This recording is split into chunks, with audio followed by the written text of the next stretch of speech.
انجام کی بھلائی انسان کی خوش قسمتی کی علامت ہے.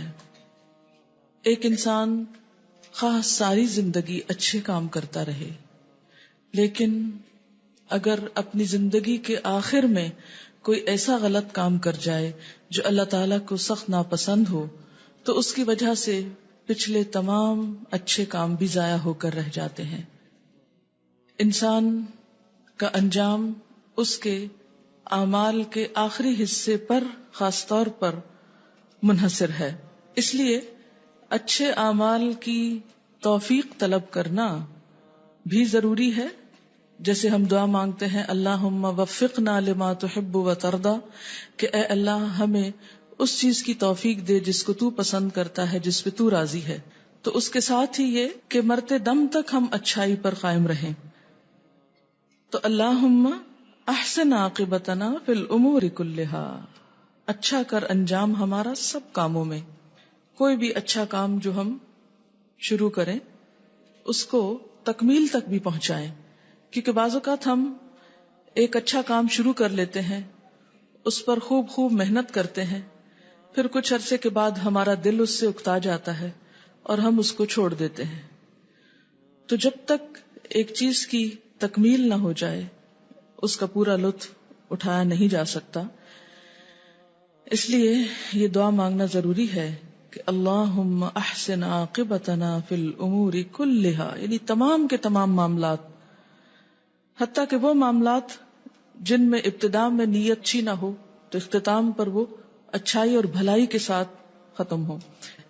اس اعتبار سے بھی یہ دعا مانگنے کی ہے کہ ہمارا اختتام جو ہے وہ آغاز سے بھی اچھا ہو، یعنی ایک معنی میں.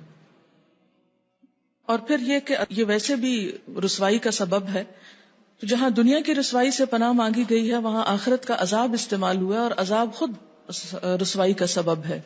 جیسے حضرت شعیب علیہ السلام نے اپنی قوم سے کہا تھا کہ سوف تعلمون من یأتیہ عذاب یخزیہ.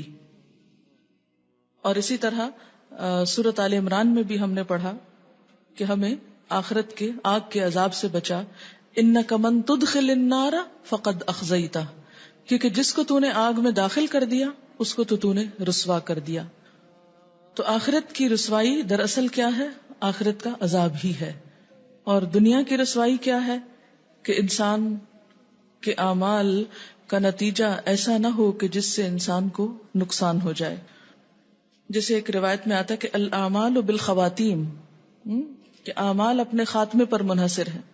اعمال کا دار و مدار ان کے خاتمے پر ہے کہ خاتمہ کیسے ہوتا ہے. مثال کے طور پر اگر ایک پائلٹ بہت اچھا جہاز چلا کے منزل تک لے جائے لیکن اترتے وقت اس کی لینڈنگ اچھی نہ ہو تو سب لوگ برہم ہو جاتے ہیں کہ لینڈنگ اچھی نہیں ہوئی، یہ ماہر تیار نہیں ہے. تو اسی طرح اگر کوئی کام آپ بہت اچھی طرح کر رہے ہیں لیکن آپ جب اینڈ پہ پہنچتے ہیں تو آپ اس کو بگاڑ کے رکھ دیتے ہیں، بعض اوقات بوریت کی وجہ سے، تھکاوٹ کی وجہ سے، اکتاہٹ کی وجہ سے.